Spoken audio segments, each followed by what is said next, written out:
My name is Wendy Blanchard and welcome to my OLTD 506 Summary of Learning. 506 is a course dedicated to teach us to use social media in our classrooms. As teachers, many of us have been encouraged by others to use some form of social media while teaching. All of the staff at the last school where I worked were publicly praised by a principal at staff meetings when we incorporated some new tool. So prior to starting the class, I did use a variety of social media tools. The one that stands out the most is Facebook. I used it with my English 10 and 11 students. I created private groups for each and used the wall to post interesting videos and also as our discussion forum. I have to admit, it worked beautifully. Students posted thoughtful responses to videos we watched and replied respectfully to others.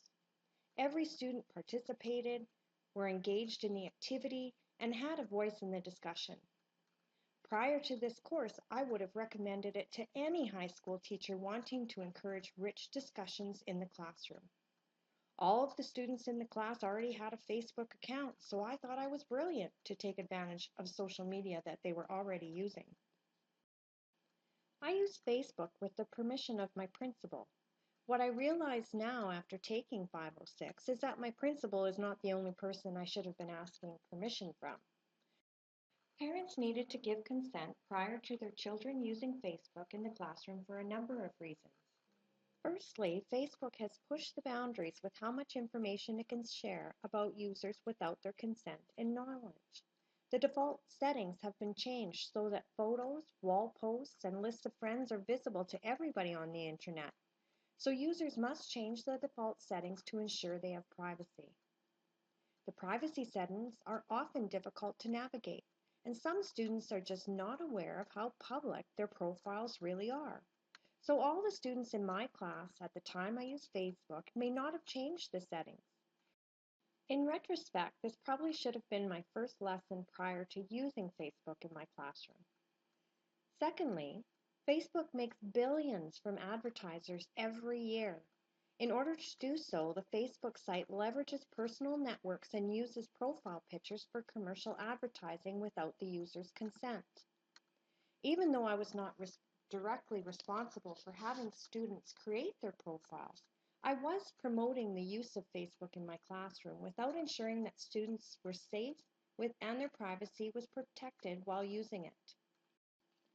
FIPPA states that as an employee of a public body, which teachers are, we are responsible to protect personal information by making reasonable security arrangements against such risks as unauthorized access, collection, use, disclosure, or disposal. Clearly, I was not fulfilling my duties here by not ensuring that students were safe and that their privacy was protected while using Facebook. Thirdly, Facebook uses cloud storage in many countries. FIPPA clearly states that any site used in BC classrooms must store data in Canada only. If the networking site uses storage in any other country, parent permission, not the principal's permission, must be granted. After taking this course and reading many articles about Facebook, I'm no longer comfortable using it in the classroom. I know that I can get parent permission, and that would cover the fact that it is not using Canadian storage for its data. But also, I think by using Facebook, I'm agreeing to their policies. And although I can agree with those policies on my behalf, I don't think it's ethical that I am agreeing to those policies and promoting them on the student's behalf. I also don't think that I can 100% ensure my students' safety while using Facebook in the classroom. I don't know who their friends are, so if they get a request that is inappropriate while using Facebook in my classroom, I really would feel culpable and responsible that those sort of things happened while under my care and supervision. But the fact that students were already using Facebook indicated that they were well on their way to developing a digital footprint, either positive or negative. I knew enough to protect my own digital footprint and Googled myself often, just to ensure that it is still positive. I do not spend any time with students discussing their digital footprint, prior to using Facebook in my classroom. Again, this is an area that I would now spend more time on, regardless of what social media I was using. I have learned from Julia Hingsler that secondhand digital footprints created by others can be the most damaging. Anyone can post anything, anytime about each of us. The Microsoft Safety and Security Center also suggests taking control of your online profile. I should have taught students the power of posting positively and using their Facebook profiles as a platform to brag about the wonderful things that they are doing. The key for them and for us is to be proactive. It's imperative that if we're going to use social media in the classroom, we need to spend time discussing these concepts with students. They need to know that they can't wait until there is a problem with their digital footprint. They need to take charge and ensure that a positive digital footprint is created by them. I have also used Edmodo in my classroom as a classroom management system.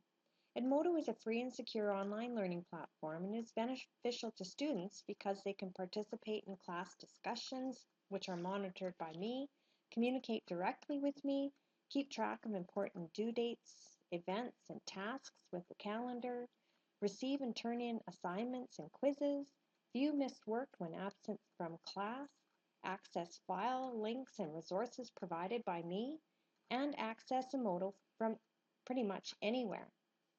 It is great for parents too, because if parents sign up, they can connect to their child's account.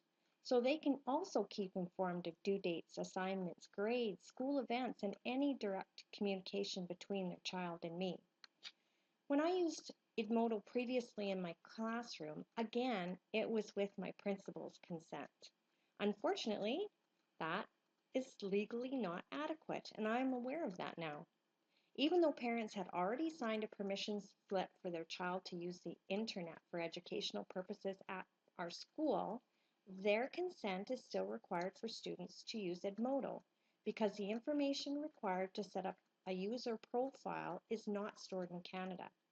Edmodo is an American company, and as such, all information is stored on American servers.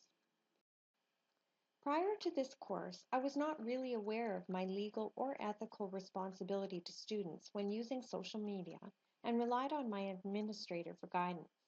This was a mistake, and I know that it was not her responsibility to conduct my due diligence. I also do not consider our social media as a vehicle to teach students about their digital footprints. I certainly would do that now, as I have also learned that that is my responsibility. I did learn to create permission slips to let parents know why I was using social media that I chose to use and how we were using it in our classroom. Also, I've learned how to create a background document explaining the social media site to give parents more information, including the pros and cons. In conclusion, I have learned some valuable lessons in 506. I have learned to conduct due diligence and make informed decisions about whether or not to use the social media with my students. I also should use that social media as a learning tool for their digital footprints and privacy settings. I have also learned that I need to inform parents of the reasons why I want to use a particular social media, the risks associated, and request their written consent, as well as provide them with a backgrounder so that their consent can be informed as well. Thank you for watching my summary of learning.